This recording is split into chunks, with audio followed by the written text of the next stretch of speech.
Greetings, friends. I wanted to talk about something I've noticed um, in the anti-lockdown movement. Also, something I've noticed watching discussion over events in the U.S., like the right versus the left, and how the right goes about trying to win and often failing. I think a common problem we have is that, and I'm not saying that everyone who's in this situation is on the right. Like in the anti-lockdown movement, there's people from different political persuasions, but anti-lockdown or the right trying to win the culture war, whatever it is, win politically. We think that we got to appeal to reason, we got to appeal to logic, which is important. You got to do that, but you also have to recognize that your enemy, who, first of all, you have an enemy, okay? They're not in your group. I don't mean necessarily your ethnicity, because that with white people, it's like divided right down the middle. Like half of white people would be happy to put the other half of white people in camps, or it might even be two-thirds of white people would be happy to put the one-third or the one-quarter of people in camps. I don't necessarily mean in the U.S. even. I mean like in Canada. Like, oh, you're an anti-lockdown protester. Yeah, that you should be put in a camp. I think this is a view that many white people would share in Canada, and other races too. Of course, I'm not. The multicultural situation makes it worse. It means that the playing field is completely divided, and yeah, you're not going to have that unified force that you need to protect yourself and your future. It's so splintered. So your enemy is there, and they don't care what argument you give them.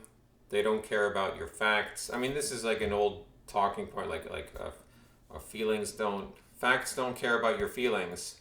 Yeah, but the problem is we're dealing with pure evil here. We're dealing with doublethink. So, for example, there's been this guy on the marches, and he's saying how he knows the Canadian Charter of Rights and Freedoms very well. He knows, I guess, a lot about the legal system. I don't know, but he reads from this charter, like Section 547A, like, and so they shall arrest Doug Ford, our premier. They shall arrest John Tory. He's calling on the police to arrest the politicians, like to arrest, I think, like the leader of Ontario, Doug Ford, or maybe John Tory, our mayor in Toronto. And he's saying like how they have to do that in this situation because the Canadian Charter of Rights and Freedoms has been violated. Therefore, what the government is doing is, I guess, unconstitutional. Is not the correct word to use. I don't know, but it's not within the law. And I mean, these are all valid points, but does your enemy care? No, they don't care. All they care about is money and power, which are often the same thing.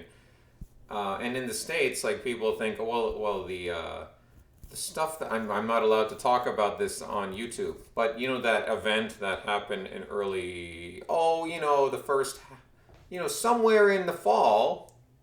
Was it October? Was it November? I don't know exactly. Somewhere around there. And there were two people and they were running for something. And then there was a big kerfuffle and they were counting something and then they stopped counting. Actually, different states. But, I'm not talking about I'm just talking about some random thing. But, it happened. And a lot of people say, well, what happened was not constitutional. And they could be right, but I mean, does your enemy doesn't care about that?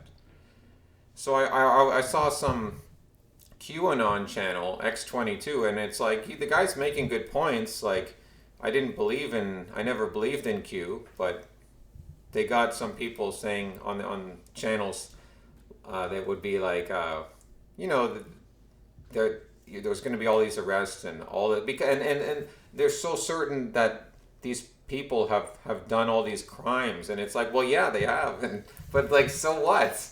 What do you think is going to happen? Like, That's not the nature of power.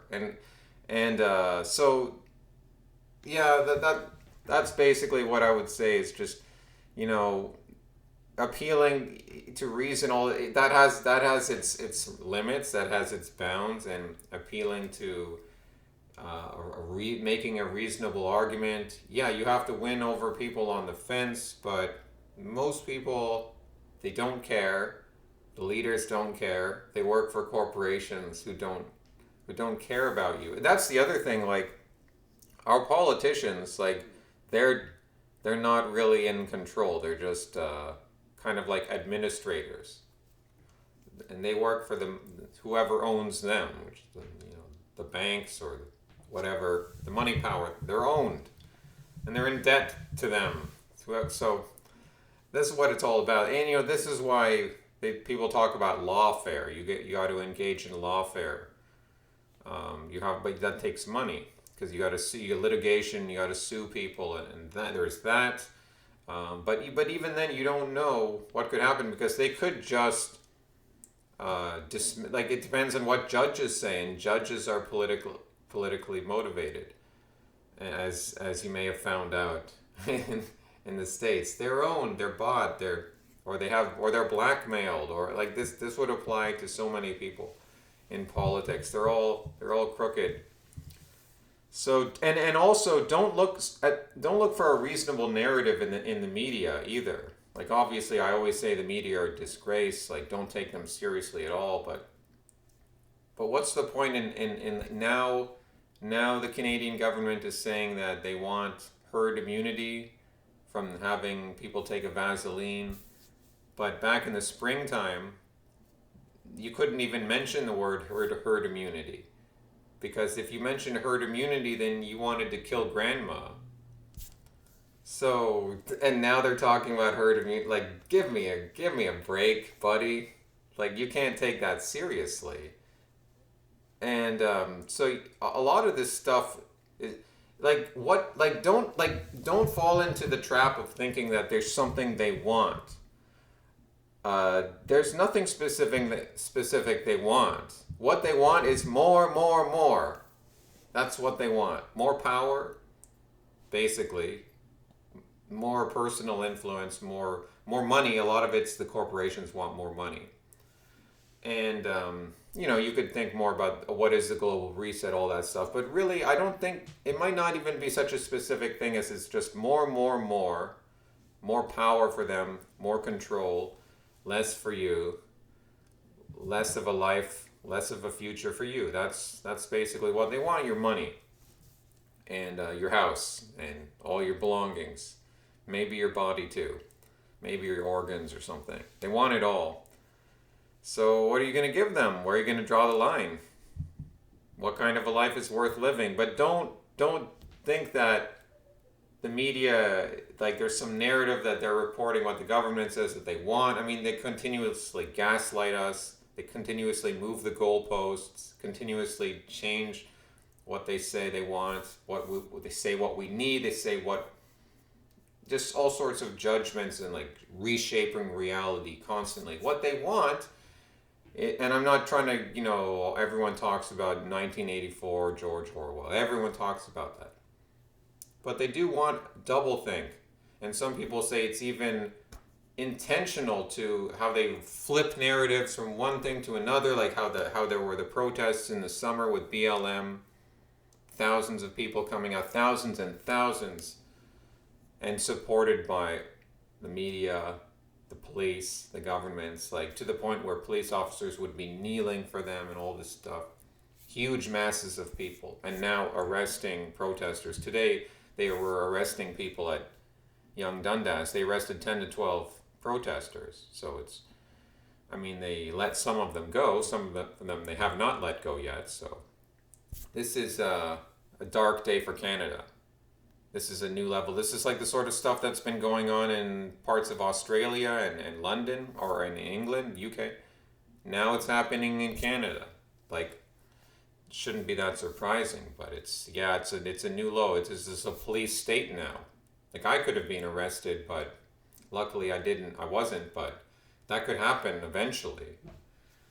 hopefully they would let me go soon, but in the future they'll send me to a camp, and that'll be that. But the point is, we're in a country filled with rotten people, just absolutely rotten people. They want us put in a camp. They want us exterminated. They want us not to have health care. Not that I would want a lot of the health care that they're offering. They can keep that for themselves. And so you're never going to reason these people, they're not in your in group, whether it's not always a racial thing. Like I said, with white people, they're divided, but a lot of it is, different cultures. They look at you like a different species and something which is a threat to them, even though you're trying to have everyone benefit here. Yeah, just look at what's on social media. I mean, that doesn't represent everyone, but that's how a lot of it is. And yes, there's maybe a majority of people that don't like what's going on, doesn't want all this stuff to happen, but you just have to come to terms with the fact that a lot of people just hate, and they love the state, and they want to give all their energy to the state. But anyways, I guess I've said enough for now. Hasta luego, amigos.